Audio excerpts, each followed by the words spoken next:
हरे कृष्णा, जय श्री हरि ओम नमः शिवाय। प्रिय भक्त जनों, आज सुनाते हैं अमल की एकादशी व्रत कथा। कहानी बड़ी ही दुर्लभ कथा सुनेंगे। इस कथा को सुनने से भक्तों की सभी मनोकामनाएं पूर्ण हो जाती हैं। तो आइए बड़ी ही श्रद्धा और प्रसन्नचित्त मन से इस कथा को सुनते हैं। चलो कथा सुनाते हैं। फाल्गुन माह के शुक्ल पक्ष की एकादशी को आमल की एकादशी कहते हैं। आमल की यानी आंवला को शास्त्रों में श्रेष्ठ स्थान प्राप्त है। विष्णु जी ने जब सृष्टि की रचना के लिए ब्रह्मा को जन्म दिया, उसी समय उन्होंने आंवले के वृक्ष को जन्म दिया। आंवले को भगवान विष्णु ने आदि वृक्ष के रूप में प्रतिष्ठित किया है। इसके हर अंग में ईश्वर का स्थान माना गया है। आमल की एकादशी व्रत के पहले दिन व्रती को दशमी की रात्रि में एकादशी व्रत के साथ भगवान विष्णु का ध्यान करते हुए सोना चाहिए तथा आमल की एकादशी के दिन सुबह स्नान करके भगवान विष्णु की प्रतिमा के समक्ष हाथ में तिल, कुश, मुद्रा और जल लेकर संकल्प करे कि मैं भगवान विष्णु की प्रसन्नता एवं मोक्ष की कामना से आमल की एकादशी का व्रत रखता हूँ। मेरा यह व्रत सफलतापूर्वक पूरा हो, इसके लिए श्रीहरि मुझे अपनी शरण में रखें। भगवान की पूजा के पश्चात पूजन सामग्री लेकर आंवले के वृक्ष की पूजा करें। सबसे पहले वृक्ष के चारों की भूमि को साफ करें और उसे गाय के गोबर से पवित्र करें। पेड़ की जड़ में एक वेदी बनाकर उस पर कलश स्थापित करें। इस कलश में देवताओं, तीर्थों एवं सागर को आमंत्रित करें। कलश में सुगंधी और पंचरत्न रखें। इसके ऊपर पंच पल्लव रखें, फिर दीप जलाकर रखें। कलश पर श्रीखंड चंदन का लेप करें और वस्त्र पहनाएं। अंत में कलश के ऊपर श्री विष्णु के छठे अवतार परशुराम की स्वर्ण मूर्ति स्थापित करें और विधिवत रूप से परशुराम जी की पूजा करें। रात्रि में भगवत कथा व भजन कीर्तन करते हुए प्रभु का स्मरण करें। द्वादशी के दिन सुबह ब्राह्मण को भोजन करवा कर दक्षिणा दे, साथ ही परशुराम की मूर्ति सहित कलश ब्राह्मण को भेंट करें। इन क्रियाओं के पश्चात परायण करके अन्न जल ग्रहण करें। भगवान विष्णु ने कहा है, जो प्राणी स्वर्ग और मोक्ष प्राप्ति की कामना रखते हैं उनके लिए फाल्गुन शुक्ल पक्ष में जो पुष्य नक्षत्र में एकादशी आती है, उस एकादशी का व्रत अत्यंत श्रेष्ठ है। इस एकादशी को आमल की एकादशी के नाम से जाना जाता है। मानधाता बोले कि हे वशिष्ठ जी, यदि आप मुझ पर कृपा करें तो किसी ऐसे व्रत की कथा कहिए जिससे मेरा कल्याण हो। महर्षि वशिष्ठ बोले कि हे राजन, सब व्रतों से उत्तम और अंत में मोक्ष देने वाले आमल की एकादशी के व्रत का मैं वर्णन करता हूँ। यह एकादशी फाल्गुन माह के शुक्ल पक्ष में होती है। इस व्रत के करने से समस्त पाप नष्ट हो जाते हैं। इस व्रत का फल 1000 गोदान के फल के बराबर होता है। अब मैं आपसे एक पौराणिक कथा कहता हूँ, आप ध्यानपूर्वक सुनिए। एक वैदिश नाम का नगर था जिसमें ब्राह्मण, क्षत्रिय, वैश्य और शूद्र चारों वर्ण आनंद सहित रहते थे। उस नगर में सदैव वेद ध्वनि गूंजा करती थी तथा पापी, दुराचारी तथा नास्तिक उस नगर में कोई नहीं था। उस नगर में चैतर्थ नाम का चंद्रवंशी राजा राज्य करता था। वह अत्यंत विद्वान तथा धर्मी था। उस नगर में कोई भी व्यक्ति दरिद्र व कंजूस नहीं था। सभी नगरवासी विष्णु भक्त थे और आबाल वृद्ध स्त्री पुरुष एकादशी का व्रत किया करते थे। एक समय फाल्गुन मास के शुक्ल पक्ष की आमल की एकादशी आई।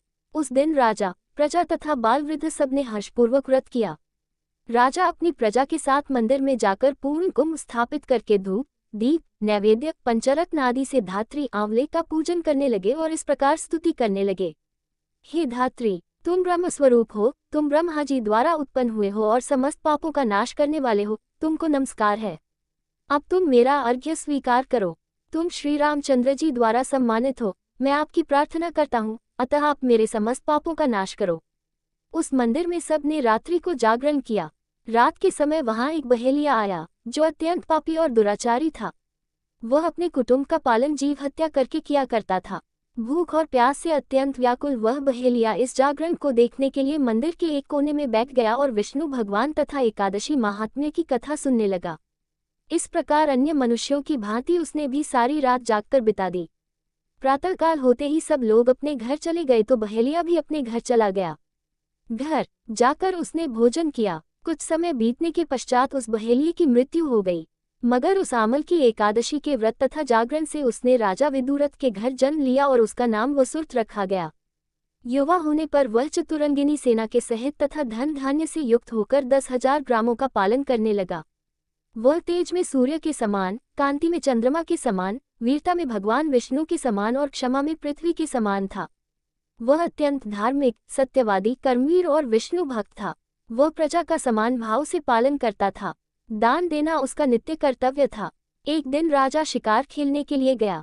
दैवयोग से वह मार्ग भूल गया और दिशा ज्ञान न रहने के कारण उसी वन में एक वृक्ष के नीचे सो गया। थोड़ी देर बाद पहाड़ी मलेच्छ वहां पर आ गए और राजा को अकेला देखकर मारो मारो शब्द करते हुए राजा की ओर दौड़े। मलेच्छ कहने लगे कि इसी दुष्ट राजा ने हमारे माता पिता पुत्र पौत्र आदि अनेक संबंधियों को मारा है तथा देश से निकाल दिया है, अतः इसको अवश्य मारना चाहिए। ऐसा कहकर वे मलेच्छ उस राजा को मारने दौड़े और अनेक प्रकार के अस्त्र शस्त्र उसके ऊपर फेंके। वे सब अस्त्र शस्त्र राजा के शरीर पर गिरते ही नष्ट हो जाते और उनका वार पुष्प के समान प्रतीत होता। अब उन मलेच्छों के अस्त्र शस्त्र उल्टा उन्हीं पर प्रहार करने लगे, जिससे वे मूर्छित होकर गिरने लगे।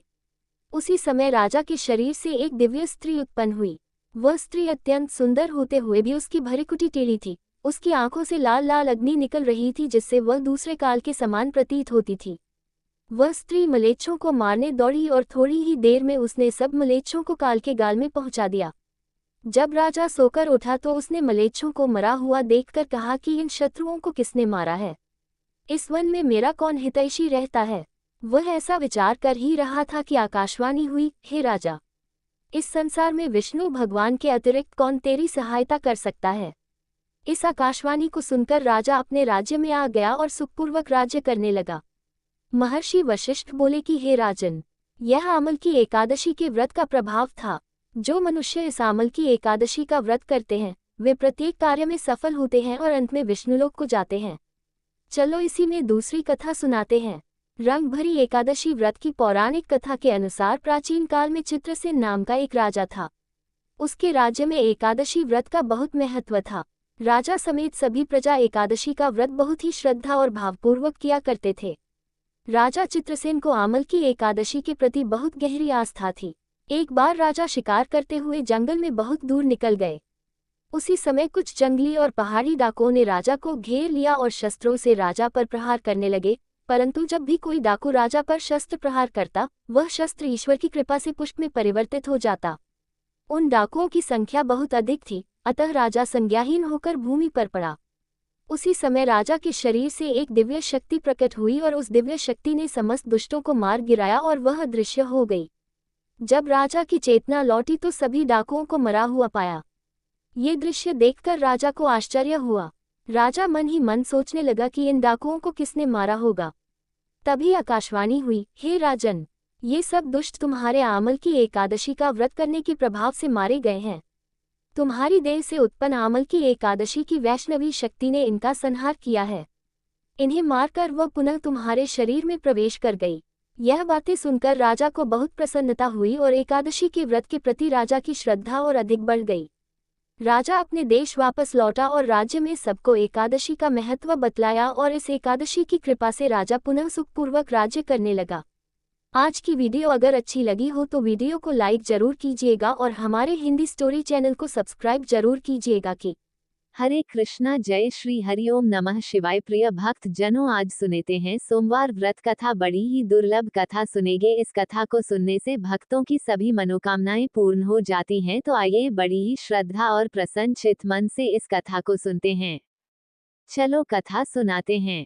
श्री शिवाय नमस्तुभ्यम। आज सुनिए सोमवार व्रत की पौराणिक कथा। बहुत समय पहले वास्कल नामक गांव में बिंदु नाम का एक ब्राह्मण रहता था। वह अधर्मी, दुरात्मा और महापापी था। उसकी स्त्री बहुत सुंदर थी। उसका नाम चंचला था। वह सदा उत्तम धर्म का पालन करती थी, परंतु बिंदु वैश्यागामी था। इस तरह को कर्म करते हुए बहुत समय व्यतीत हो गया। उसकी स्त्री काम से पीड़ित होने पर भी सधर्म नाश के भय से क्लेश सहकर भी काफी समय तक धर्म भ्रष्ट नहीं हुई, परंतु आगे चलकर वह भी अपने दुराचारी पति के आचरण से प्रभावित होकर दुराचारी और अपने धर्म से विमुख हो गए। इस तरह दुराचार में डूबे हुए उन पति पत्नी का बहुत सा समय व्यर्थ बीत गया। वैश्यगामी दूषित बुद्धि वाला वह दुष्ट ब्राह्मण बिंदुकुरी होकर नरक में चला गया।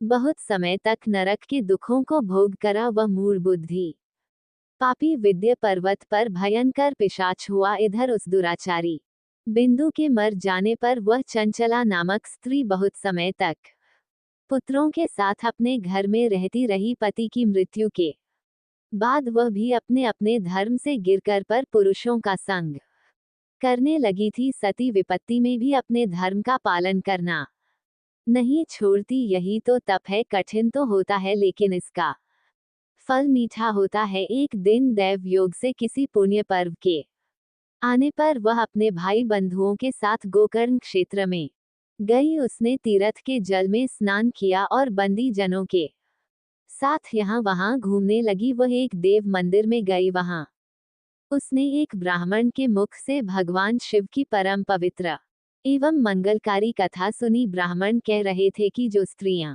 व्यभिचार करती है वे मरने के बाद जब यमलोक जाती है तब यमराज के दूत उन्हें तरह तरह से यंत्रणा देते हैं कि वे उसके कामांगर लौह के डंडों से दागत हैं। तप्त लौह के डंडों से उसका संसर्ग कराते हैं। ये सारे दंड इतनी वेदना देने वाले होते हैं कि जीव पुकार पुकार कर कहता है कि अब वह ऐसा नहीं करेगा, लेकिन यमदूत उसे छोड़ते नहीं है। कर्मों का फल तो सभी को भोगना पड़ता है। देव ऋषि मनुष्य सभी इससे बंधे हुए हैं। ब्राह्मण के मुख से यह वैराग्य बढ़ाने वाली कथा को सुनकर चंचला भय से व्याकुल हो गई। कथा समाप्त होने पर सभी लोग वहां से चले गए। तब कथा बाँच वाले ब्राह्मण देवता से चंचला ने कहा, हे ब्राह्मण, धर्म को न जानने के कारण मेरे द्वारा बहुत बड़ा दुराचार हुआ है। स्वामी, मेरे ऊपर कृपा कर मेरा उद्धार कीजिए। आपके प्रवचन को सुनकर मुझे इस संसार से वैराग्य हो गया है। मुझ मूर चित वाली पापिनी को धिक्कार है। मैं निंदा के योग्य हूँ। मैं बुरे विषयों में फंसकर अपने धर्म से विमुख हो गई थी। कौन मुझ जैसी को मार्ग में मन लगाने वाली पापिनी का साथ देगा? जब यमदूत मेरे गले में फंदा डालकर मुझे बांध कर ले जाएंगे और नरक में मेरे शरीर के टुकड़े करेंगे, तब मैं कैसे उन महायातना को सहन कर पाऊंगी? मैं सब प्रकार से नष्ट हो गई हूँ, क्योंकि अभी तक मैं हर तरह से पाप में डूबी रही हूँ। हे ब्राह्मण, आप मेरे गुरु हैं, आप ही मेरे माता पिता हैं। मैं आपके शरण में आई हूँ। मुझ अबला का अब आप उद्धार कीजिए। इस प्रकार विलाप करती हुई चंचला ब्राह्मण देवता के चरणों में गिर पड़ी। तब ब्राह्मण ने उसे कृपा पूर्वक उठाया और इस प्रकार कहा, नारी, तुम सौभाग्यशाली हो जो भगवान शंकर की कृपा से तुमने वैराग्यपूर्ण ये कथा सुनी है और कथा को सुनकर समय से अपनी गलती का एहसास कर लिया है। तुम डरो मत और भगवान शिव की शरण में जाओ। उनकी परम कृपा से तुम्हारे सभी पाप नष्ट हो जाएंगे। मैं तुम्हें भगवान शिव की कथा सहित वो मार्ग बताऊंगा जिसके द्वारा तुम्हें सुख देने वाली उत्तम गति प्राप्त होगी। शिव कथा सुनने से तुम्हारी बुद्धि शुद्ध हो गई है और तुम्हें पश्चाताप हुआ है तथा मन में वैराग्य उत्पन्न हुआ है। पश्चाताप ही पाप करने वाले पाप के लिए सबसे बड़ा प्रायश्चित है। जो मनुष्य अपने को कर्म के लिए प्रायश्चित नहीं करता वो उत्तम गति प्राप्त नहीं करता, परंतु जिसे अपने कुकृत्य पर हार्दिक पश्चाताप होता है वह अवश्य ही उत्तम गति का भागीदार होता है। इसमें कोई शक नहीं है। शुद्ध चित्त में ही भगवान शिव और माता पार्वती का वास होता है। वह शुद्ध आत्मा पुरुष सदा शिव के पद को प्राप्त होता है। इस कथा का श्रवण सभी मनुष्यों के लिए कल्याणकारी है, अतः इसकी आराधना और सेवा करनी चाहिए। हे ब्राह्मण पत्नी, तुम अन्य विषयों से अपने मन को हटाकर भगवान शंकर की इस परम पावन कथा को सुनो। इससे तुम्हारे चित्त की शुद्धि होगी और तुम्हें मोक्ष की प्राप्ति होगी। जो मनुष्य निर्मल हृदय से भगवान शिव के चरणों का चिंतन करता है उसकी एक ही जन्म में मुक्ति हो जाती है। ये कहकर वे ब्राह्मण चुप हो गए। उनका हृदय करुणा से भर गया। वे ध्यान में मग्न हो गए। ब्राह्मण का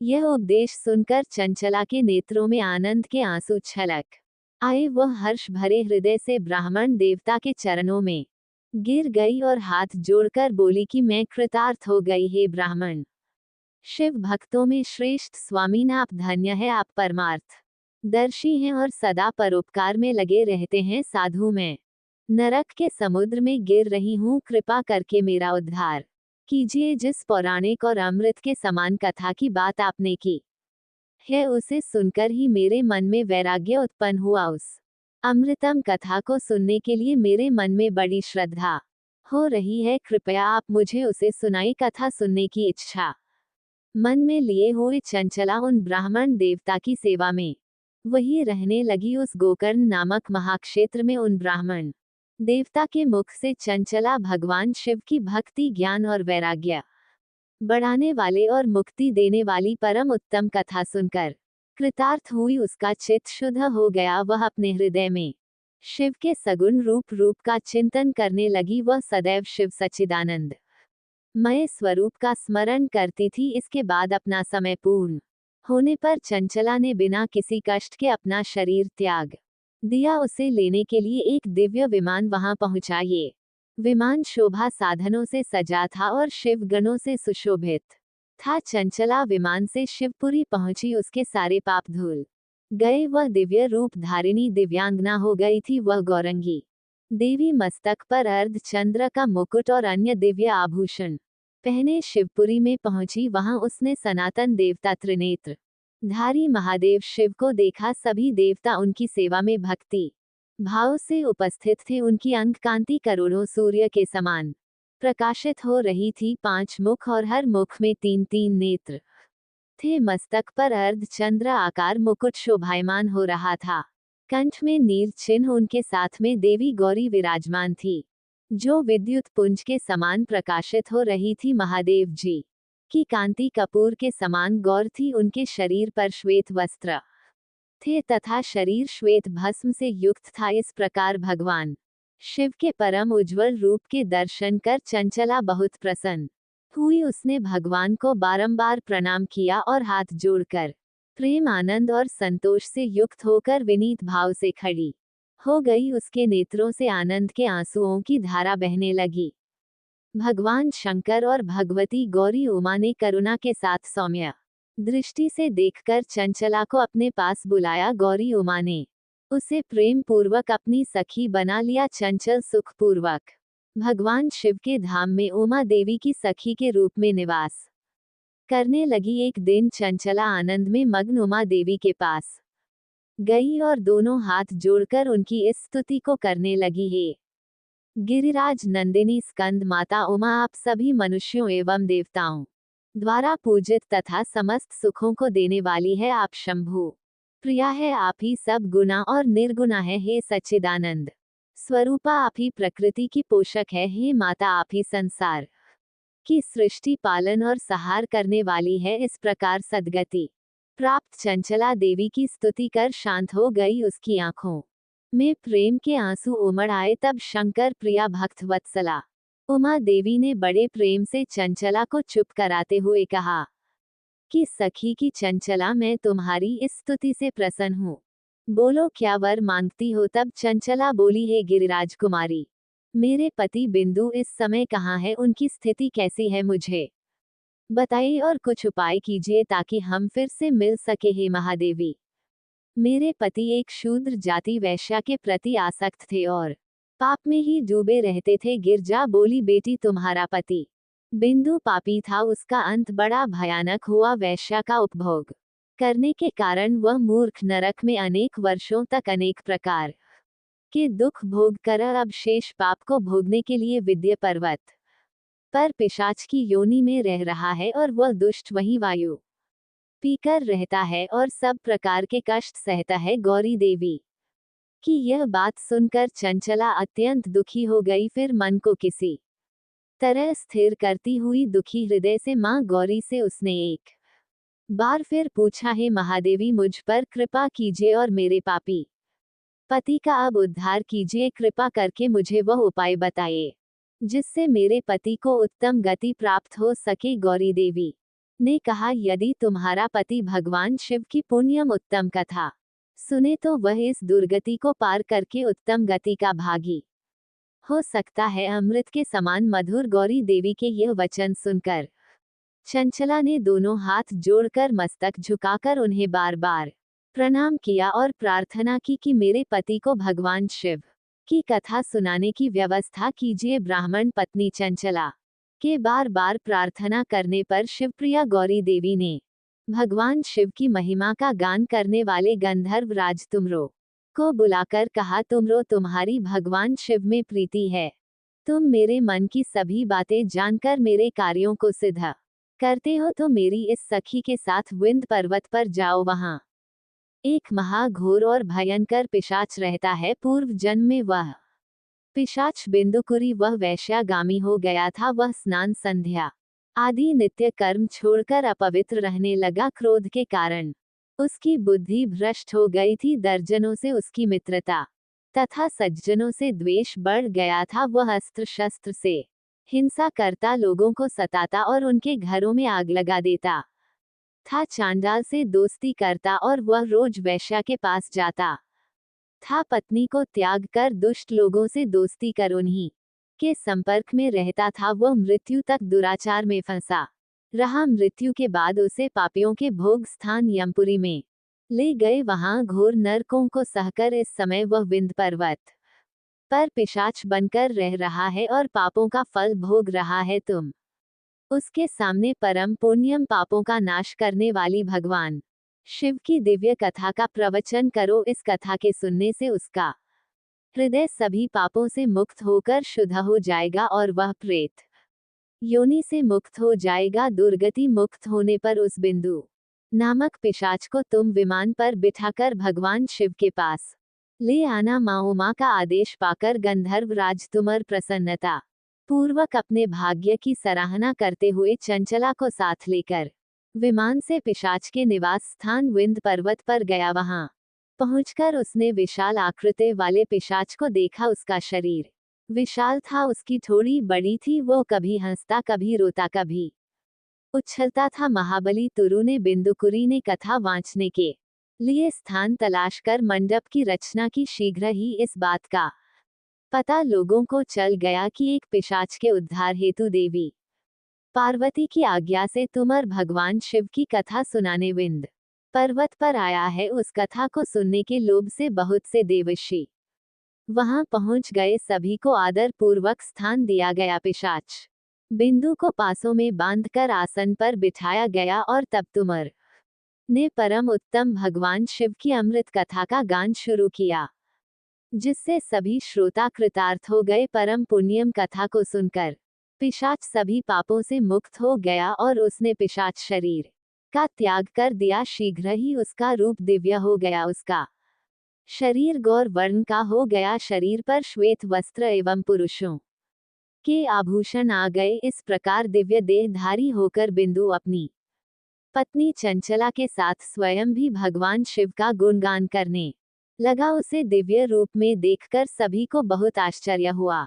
उसका मन परम आनंद से परिपूर्ण हो गया। सभी भगवान महेश्वर के अद्भुत चरित्र को सुनकर कृतार्थ होकर उनका यशोगान करते हुए अपने अपने धाम को चले गए। बिंदु अपनी पत्नी चंचला के साथ विमान में बैठकर शिवपुरी की ओर चल दिया। महेश्वर के गुणों का गान करता हुआ बिंदु अपनी पत्नी चंचला और तुमर के साथ शीघ्र ही शिवधाम पहुंच गया। भगवान शिव देवी पार्वती ने उसे अपना पार्षद बना लिया। दोनों पति पत्नी सुखपूर्वक भगवान महेश्वर एवं देवी गौरी के श्री चरणों में अविचल निवास पाकर धन्य हो गए। बोलिए उमा महेश्वर भगवान की जय। अब सुनिए भगवान शंकर की दूसरी कथा। एक धनवान साहूकार था, जिसके घर किसी प्रकार की कोई कमी नहीं थी, परंतु उसको एक दुख था। उसका कोई पुत्र नहीं था। वह इसी चिंता में दिन और रात रहता था और वह पुत्र की कामना से हर सोमवार को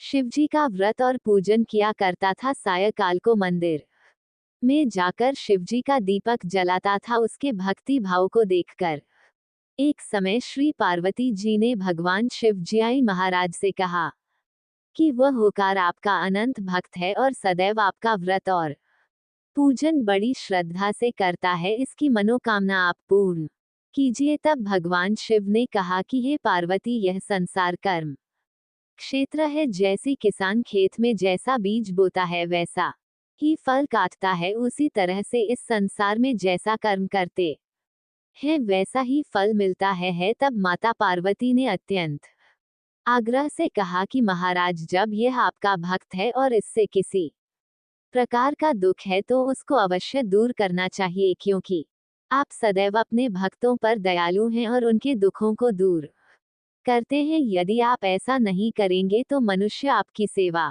व्रत क्यों करेंगे। माता पार्वती जी के आग को देखकर भगवान भोलेनाथ कहने लगे कि हे पार्वती, इसके कोई पुत्र नहीं है, इसी चिंता से ये दुखी रहता है। इसके भाग्य में पुत्र न होने पर भी इसके पुत्र की प्राप्ति का मैं वर देता हूँ, परंतु वह पुत्र केवल 12 वर्ष तक जीवित रहेगा, इसके पश्चात वह मृत्यु को प्राप्त हो जाएगा, इससे अधिक मैं और कुछ इसके लिए नहीं कर सकता हूँ। ये सब बातें वह साहूकार सुन रहा था। इससे उसको ना कुछ प्रसन्नता हुई और ना ही उसे कुछ कष्ट हुआ। वह पहले जैसे ही भगवान शिव का व्रत और पूजन करता रहा। कुछ समय व्यतीत हो जाने पर साहूकार की स्त्री गर्भवती हुई और उसे 10वें महीने में गर्भ से अति सुंदर पुत्र की प्राप्ति हुई। साहूकार के घर में बहुत खुशियां मनाई गई, परंतु साहूकार ने उसको केवल 12 वर्ष की आयु जानकर कोई अधिक प्रसन्नता प्रकट नहीं की और ना ही किसी को यह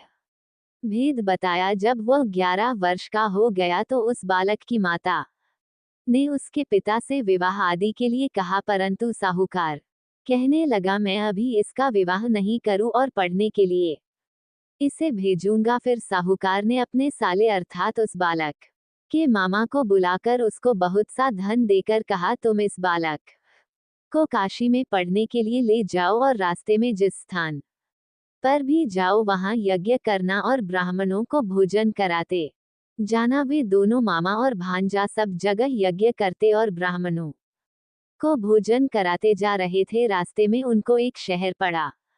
उस शहर के राजा की कन्या का विवाह था और दूसरे राजा का लड़का जो विवाह कराने के लिए बारात लेकर आया था वह एक आंख से काना था। उसके पिता को इस बात की बड़ी चिंता थी कि कहीं वर को देखकर कन्या के माता पिता विवाह में किसी प्रकार की अड़चन पैदा ना कर दें। इसका कारण जब उसने अति सुंदर सेठ के लड़के को देखा तो उसने मन में विचार किया कि क्यों ना दरवाजे के समय इस लड़की से वर का काम चलाया जाए। ऐसा विचार करके वर के पिता ने उस लड़के और मामा से बात की तो वे दोनों राजी हो गए। फिर उस लड़के को वर के कपड़े पहनाकर और घोड़ी पर चढ़ाकर दरवाजे पर ले गए और बड़ी सुंदरता से सब कार्य संपन्न हो गए। वर के पिता ने सोचा, यदि विवाह कार्य भी इसी लड़के से करा दिया जाए तो इसमें क्या बुराई है। ऐसा विचार करके लड़का और उसके मामा से कहा, यदि आप फेरों और कन्यादान का काम भी करा दे तो आपकी बड़ी कृपा होगी और हम इसके बदले बहुत सा धन देंगे। उन्होंने भी स्वीकार कर लिया और विवाह कार्य भी बहुत कुछ अच्छी तरह से हो गया। परंतु जिस समय लड़का जाने लगा तो उसने राजकुमारी की चुन्नी के पल्ले पर लिख दिया कि तेरा विवाह मेरे साथ हुआ है, परंतु जिस राजकुमार के साथ तुमको भेजेंगे वह एक आंख से काना है। मैं तो काशी जी पढ़ने जा रहा हूँ। उस राजकुमारी ने जब अपनी चुन्नी पर ऐसा लिखा हुआ देखा तो उसने राजकुमार के साथ जाने से मना कर दिया और कहा कि यह मेरा पति नहीं है, मेरा विवाह इसके साथ नहीं हुआ। वह तो काशी जी पढ़ने गया है। राजकुमारी के माता पिता ने अपनी कन्या को विदा नहीं किया और बारात वापस चली गई। उधर वह सेठ का लड़का और उसका मामा काशी जी पहुंच गए। वहां जाकर उन्होंने यज्ञ करना और लड़के ने पढ़ना शुरू कर दिया। जब लड़के की आयु 12 साल की हो गई तब एक दिन उन्होंने यज्ञ रचा रखा था कि लड़के ने अपने मामा से कहा कि आज तो मेरी तबीयत ठीक नहीं है। मामा ने कहा, अंदर जाकर सो जाओ। जब लड़का अंदर जाकर सो गया और थोड़ी देर में उसके प्राण निकल गए। जब उसके मामा ने आकर देखा कि वह तो मुर्दा पड़ा है तो उनको बहुत दुख हुआ और उन्होंने सोचा कि मैं अभी रोना पीटना मचा दूंगा तो यज्ञ का कार्य अधूरा रह जाएगा। अतः उन्होंने जल्दी से यज्ञ का कार्य समाप्त करके ब्राह्मणों के जाने के बाद रोना पीटना आरंभ कर दिया। संयोग वश उसी समय शिवजी और पार्वती जी उधर से जा रहे थे। पार्वती जी कहने लगी, हे महादेव, कोई दुखियारा रो रहा है, इसके कष्टों को आप दूर करो। तब भगवान शिव बोले, इसकी आयु इतनी ही थी सो ये भोग चुका है। माता पार्वती ने कहा कि महाराज कृपा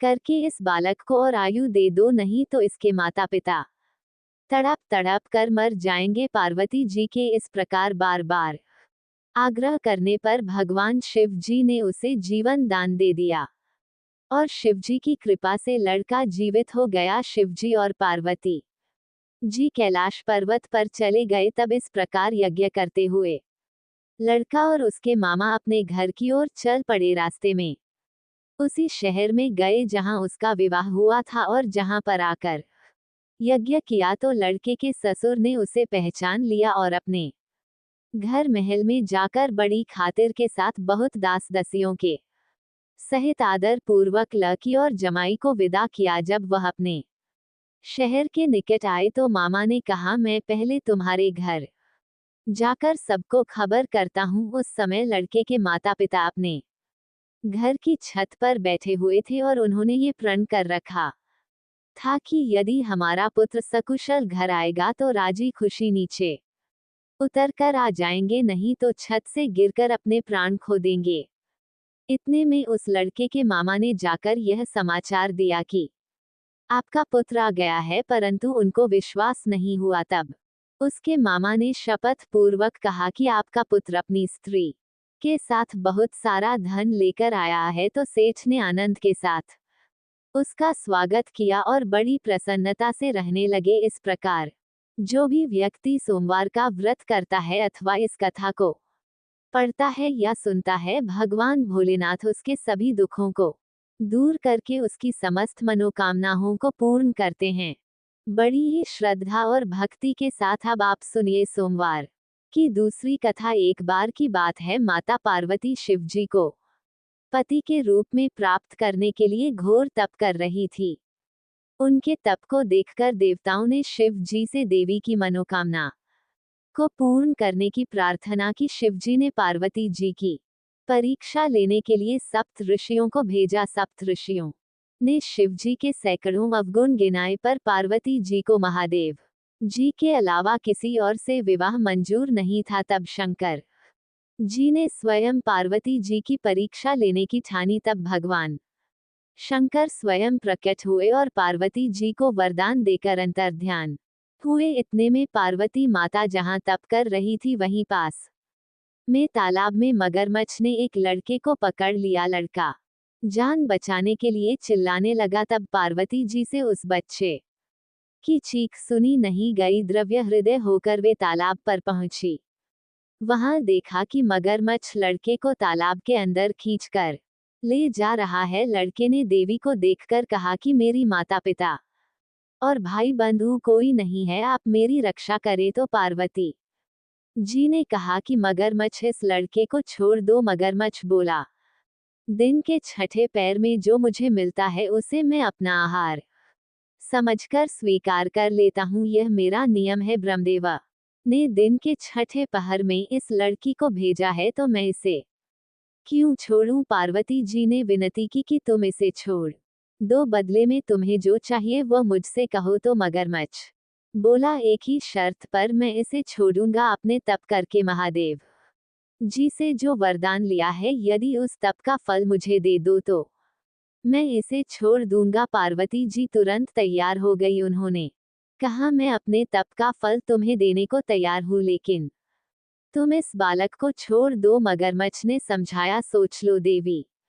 जोश में आकर संकल्प मत करो। हजारों वर्षों तक जैसा तप किया है वैसा देवताओं के लिए भी संभव नहीं है। उसका सारा फल इस बालक के प्राणों के बदले चला जाएगा। पार्वती जी ने कहा, मेरा निश्चय पक्का है, मैं तुम्हें अपने तप का फल देती हूँ, तुम इसको जीवन दे दो। मगरमच्छ ने पार्वती जी से तप दान करने का संकल्प करवाया। तप का दान होते ही मगरमच्छ का देह तेजी से चमकने लगा और वह बोला, हे पार्वती, ये देखो, तप के प्रभाव से मैं तेजस्वी बन गया हूँ। तुमने जीवन भर की पूंजी एक बच्चे के लिए व्यर्थ कर दी, चाहे तो अपनी भूल सुधारने का एक मौका और दे सकता हूँ। तब पार्वती जी ने कहा, हे ग्राह, तब तो मैं पुनः कर सकती हूँ, किंतु यदि तुम इस लड़के को निगल जाते तो इसका जीवन वापस नहीं मिल सकता था। देखते ही देखते वह लड़का अदृश्य हो गया और मगरमच्छ भी लुप्त हो गया। पार्वती जी ने विचार किया, मैंने तप तो दान कर दिया है, अब पुनः से तप आरंभ करूंगी। पार्वती जी ने फिर से तप करने का संकल्प किया। भगवान सदाशिव फिर से प्रकट होकर बोले, हे पार्वती, भला अब क्यों तप कर रही हो। तब पार्वती जी ने कहा, प्रभु मैंने अपने तप का फल दान कर दिया है, आपको पति रूप में पाने के संकल्प के लिए मैं फिर से वैसा ही घोर तप करके आपको प्रसन्न करूंगी। तो महादेव जी बोले, मगरमच्छ और लड़के दोनों रूपों में मैं ही था। तुम्हारा चित्त प्राणी मात्र में अपने सुख दुख का अनुभव करता है या नहीं, इसकी परीक्षा लेने के लिए मैंने ही ये लीला रची थी। अनेक रूपों में दिखने वाला मैं एक ही हूँ, मैं अनेक शरीरों में शरीरों से अलग निर्विकार हूँ। तुमने अपना तप मुझे ही दिया है, इसलिए अब और तप करने की कोई आवश्यकता नहीं है। देवी ने महादेव जी को प्रणाम कर प्रसन्न मन से विदा किया। प्रेम से बो भगवान शंकर और माता पार्वती की जय। अब आप सुनिए तीसरी कथा। एक बार नारद जी ने भोलेनाथ जी की स्तुति करके पूछा कि प्रभु आपको प्रसन्न करने के लिए सबसे उत्तम और सुलभ साधन क्या है।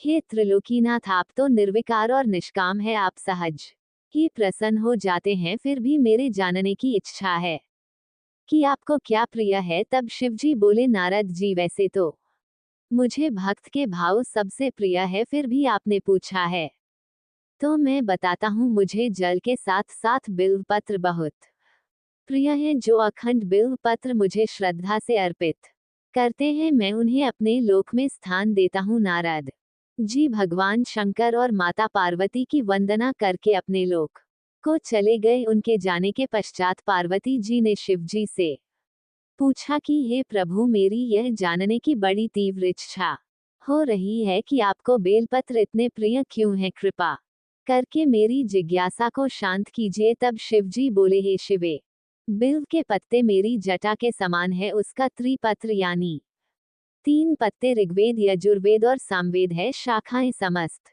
शास्त्र का स्वरूप है। बिल्व वृक्ष को आप पृथ्वी का कल्प वृक्ष समझे, जो ब्रह्मा विष्णु और शिव स्वरूप है। हे पार्वती, स्वयं महालक्ष्मी जी ने पर्वत पर बिल्व वृक्ष रूप में जन्म लिया था, इस कारण भी बेल का वृक्ष मेरे लिए अति प्रिय है। महालक्ष्मी जी ने बिल्व का रूप धरा। ये सुनकर पार्वती जी कौतूहल में पड़ गई और पार्वती जी कौतूहल से उपजी जिज्ञासा को रोक ना पाए। उन्होंने पूछा, देवी लक्ष्मी ने आखिर बिल्व वृक्ष का रूप क्यों लिया, आप ये कथा विस्तार से कहे। तब भोलेनाथ ने देवी पार्वती जी को कथा सुनाना आरंभ किया। ये देवी, युग में ज्योति रूप में मेरे अंश का रामेश्वर लिंग था। ब्रह्मा आदि देवों ने उसका विधिवत पूजन अर्चन किया था। इसका परिणाम ये हुआ कि मेरे अनुग्रह से वाणी देवी सबकी प्रिय हो गई। वे भगवान विष्णु को सतत प्रिय हो गई। मेरे प्रभाव से भगवान केशव के मन में वाग्देवी के लिए जितनी प्रीति उत्पन्न हुई, वह स्वयं लक्ष्मी जी को नहीं भाई। लक्ष्मी देवी का श्री हरि के प्रति मन में कुछ दुराव पैदा हो गया। वह चिंतित और रुष्ट होकर चुपचाप परम उत्तम श्री शैल पर्वत पर चली गई। वहां उन्होंने तप करने